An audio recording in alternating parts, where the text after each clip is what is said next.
آپ جانتے ہیں کہ آج پارلیمنٹ میں ایک ایسی بل وجود میں آ گئی جس کا نام امید رکھا گیا ہے۔ یہ وقف امینڈمنٹ بل کے بجائے اس کو نام دیا گیا، اور جو افسوسناک ہے کیونکہ اس میں ایسی باتیں شامل ہیں کہ جو مسلمانوں کے خلاف ہے اور مسلمانوں کے املاک پہ ایک قبضہ کرنے کی ایک ناکام کوشش ہے۔ بلکہ اب مسئلہ یہ ہوگا کہ اس میں مسائل پیدا ہوں گے، مندر اور مسجد کے جھگڑے پیدا ہوں گے، اور جو کلیکٹرز ہوں گے ان کو وافر اختیارات دیے جائیں گے اور جو وہ چاہیں وہ کر سکتے ہیں۔ اور دراصل بات یہ ہے کہ یہ is the start of war against Muslims، یہ مسلمانوں کے خلاف شروعات ہے جنگ کی۔ بلکہ میں یہ کہوں گا they want to unfurl the banner of revolt against Muslims and deprive them from the basic rights۔ یہ ڈیفیم اور ڈیوائیڈ کرنے کا بھی ایک ذریعہ ہے، جو مائنارٹی کو ڈائلیوٹ کرنے کا ایک طریقہ ہے، اور یہ اٹیک ہے on the basic structure of constitution, جو بہت اہم ہے۔ لہٰذا ہم نے یہ فیصلہ کر دیا ہے کہ سب سے پہلے ہم عالیہ مسلم پرسنل لا بورڈ اور جو دوسری تنظیمیں ہیں جن کا تعلق دلی ہے اور دوسرے علاقوں سے ہے، جو مشترکہ طور پہ اس میں اس محاذ پہ لڑ رہے ہیں، اس کے خلاف لڑتے آ رہے ہیں، اور ہم دیکھیں گے کہ ان کا جو فیصلہ ہوگا کہ کس حد تک وہ صحیح ہوگا، اور اگر وہ ہمیں ایسا لگا کہ وہ ان کے ساتھ جانا چاہے تو ہم ان کے ساتھ جائیں گے۔ اگر ایسا نہیں لگا تب بھی ہم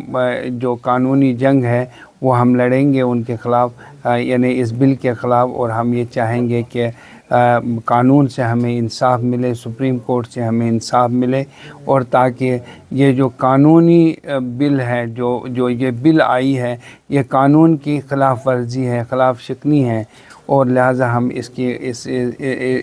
اس بل کی مخالفت سپریم کورٹ میں بہت ہی زور و شور سے کریں گے۔ اور ہم لوگوں نے یہ فیصلہ کیا ہے کہ پہلے ہم علماء سے ہم مشاورت کریں گے، جو کشمیر کے دوسرے علماء ہیں، جس میں ہر مکتب فکر کے علماء شامل ہوں گے، جیسے کہ جماعت اسلامیہ، جمعیت اہل حدیث ہے، اور شیعہ برادری کے بھی لوگ ہیں، ان کو بھی ہم اس ایک پیج پہ لیں گے اور ان کے ساتھ بات کریں گے۔ مولانا رحمۃ اللہ صاحب، اور اس وقت میرے ساتھ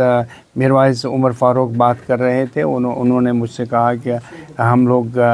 ہمیں ایک میٹنگ کنوین کرنا چاہیے، آرگنائز کرنی چاہیے، اور ہم اس کے لیے تاریخ کا تعین کر رہے ہیں۔ بلکہ وہ کہہ رہے تھے مجھ سے 7 کو کریں، لیکن میں یہ دیکھوں گا کہ 7 کو ممکن ہو سکے گا یا اس کے بعد، اور بہرحال جو فیصلہ مشترکہ طور پہ ہوگا وہ عوام کو اس کے بارے میں مطلع کیا جائے گا۔ لیکن ایک بات یقینی ہے بحیثیت مفتی اعظم جموں کشمیر، میں یہ کہنا چاہتا ہوں کہ we will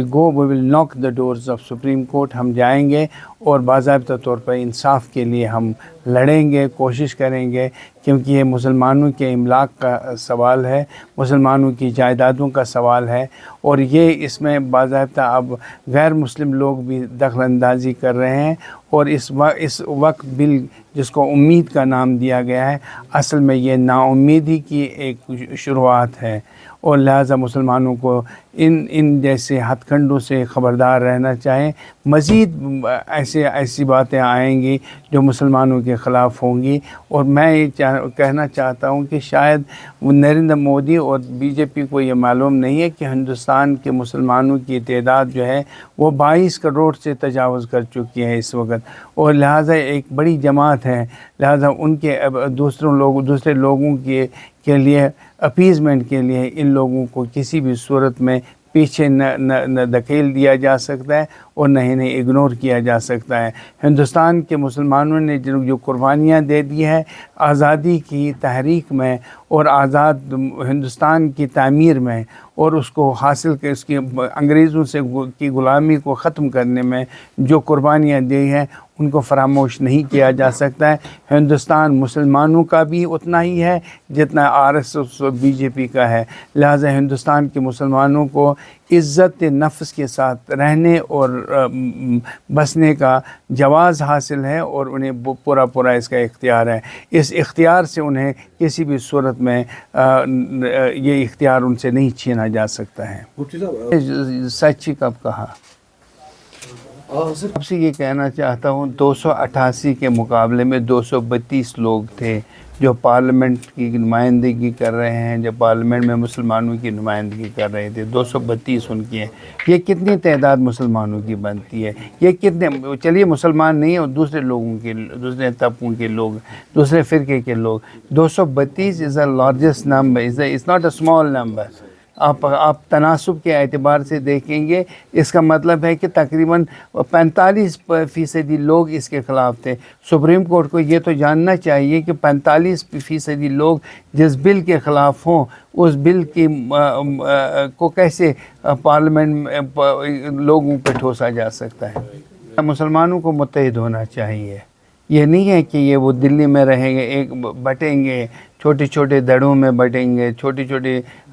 فرقوں میں، یعنی جو ٹولیوں میں بٹیں گے، وہ نہیں ہے. آج جس طریقے سے بی جے پی والے اور جو RSS والے متحد ہو کے مسلمانوں کے ساتھ لڑ رہے ہیں، اور ہمیں بھی قانونی طور پہ ایک متحد کو قوم بن کے سامنے آنا ہے اور مقابلہ کرنا ہے. ہر لڑائی کا ہم نہیں چاہتے ہیں کہ ہاتھا پائی کریں یا کوئی فرقہ وارانہ فسادات ہوں، بلکہ ہم قانونی جنگ کے ذریعے سے ان کو ہرا سکتے ہیں. سمجھتا ہوں کہ یہ آپ سوال اسی سے پوچھ لیجئے کہ املاک کو لوٹنے کا ایک ذریعہ ہے. یہ محض ان کی املاک پہ قبضہ کرنے کا ایک جائز طریقہ بنایا جا رہا ہے تاکہ ایک legal plunder their wealth in a very legalized manner.